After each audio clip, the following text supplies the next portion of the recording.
Before we begin, a gentle reminder. The images you're about to see are purely illustrative. This is a real story, experienced by two very real people, whose names and appearances have been changed to protect their privacy. But the emotions, the timing, the spiritual synchronicities, those are all untouched.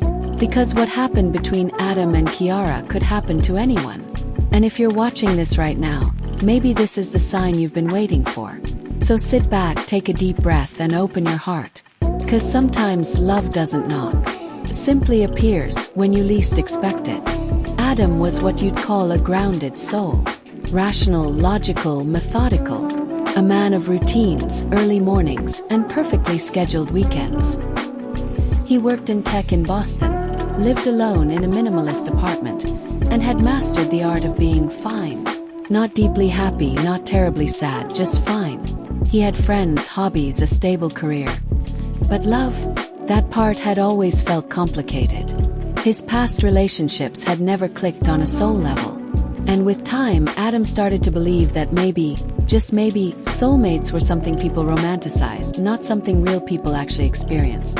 That particular weekend, all he wanted was rest. He'd had a long week at work, and his idea of joy was ordering Thai food and diving into a documentary. But then came the call from his mom. "You're coming to Kevin's engagement dinner, right?" Adam hesitated. He hadn't seen most of his extended family in months, and big social events exhausted him. "I don't think I'll go, Mom," he said. But she didn't take no for an answer. She reminded him how much Kevin looked up to him. And so, with the weight of guilt and obligation, Adam booked a last-minute train to Washington, telling himself it would just be one night, in and out. But the universe, as it often does, had other plans. The engagement dinner was held in a cozy rooftop restaurant in the heart of Washington, D.C. The air was crisp, the lights were warm, and soft jazz played in the background. It was elegant, but not stiff, filled with laughter, clinking glasses, and the quiet buzz of families reconnecting. Adam arrived late, hoping to slip in unnoticed. He greeted a few relatives, grabbed a glass of wine, and retreated to the balcony to catch his breath. And that's when he saw her, Kyara, standing just a few feet away, laughing gently at something someone had said. She had this luminous energy, not just beauty but presence, the kind that fills a space without trying. Her hair danced in the breeze, her eyes sparkled with a kind of calm confidence, and when their eyes met, time stopped. For a moment, Adam forgot where he was. It wasn't attraction, it was recognition, as if some ancient part of him whispered, "There you are." But again he hesitated. Could this be real? Was he imagining it? Before he could think too much, Kyara walked over. "You look like you're trying to disappear," she said with a playful smile. He laughed nervously, replying, "I'm just socially exhausted."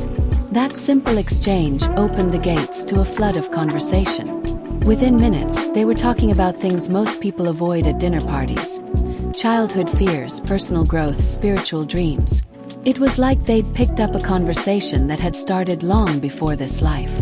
Kyara was in Washington temporarily. She lived in San Diego and practiced holistic healing, combining Reiki, sound therapy, and energy work. Her parents, close friends of Kevin's family, had invited her to join the dinner.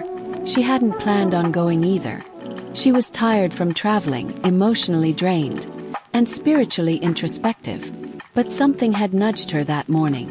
Show up. So she did. And now, standing next to Adam, she felt a calm she hadn't known in years. As she would later describe it, "It was like standing in front of someone who had already loved me in another life." They spoke until the waitstaff began clearing the tables. Everyone else was saying their goodbyes. But Adam and Kyara stood by the balcony, talking as if no one else existed. The city sparkled behind them, the moonlight wrapped around them, and something unspoken lingered between them. A silent knowing that this wasn't over. When they finally parted, it wasn't with sadness. It was with anticipation. Back in Boston, Adam found himself thinking about her constantly. Her voice, her laugh, her energy. It was magnetic, and Kyara felt the same. Over the next few days, messages turned into calls. Calls turned into video chats. They started talking every night. But these weren't casual conversations. They explored past lives, soul contracts, the idea of divine timing. They journaled together, meditated together, even exchanged playlists filled with songs that felt sacred. Every interaction brought them closer, not in the rush of infatuation, but in the slow, deep rhythm of recognition. After 2 months, Adam flew to San Diego to visit her. The moment they embraced at the airport, it felt like home. Everything clicked. No awkwardness, no doubt, just peace. That weekend sealed their bond. They watched the ocean together in silence, took long walks, prayed, cried, healed. They weren't falling in love. They were remembering love. A love that had existed long before they were born. Adam eventually asked for a remote transfer at work. Within 3 months, he moved to California. Not because he was chasing a woman, but because his soul knew this was alignment. They built a life together rooted in intention. They didn't just share a home, they shared a mission.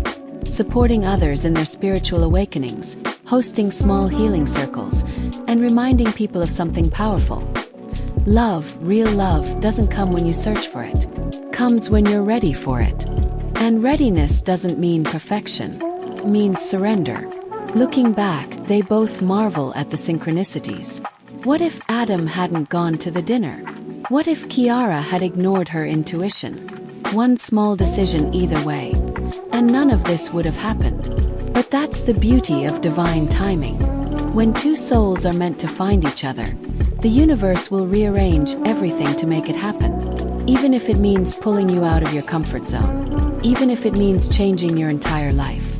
Their story is a living, breathing reminder that your soulmate could be just one choice away. That love can enter through the side door.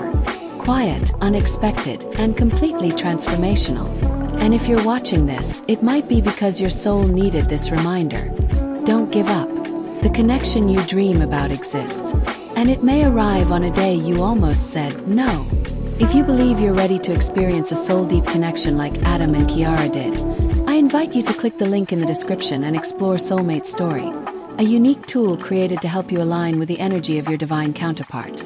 Inside, you'll find spiritual insights, manifestation techniques, and energetic tools to prepare your heart, mind, and soul for that sacred reunion.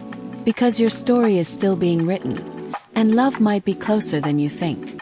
And if stories like this touch your heart, if they awaken something deep within you, subscribe to this channel and turn on the notification bell.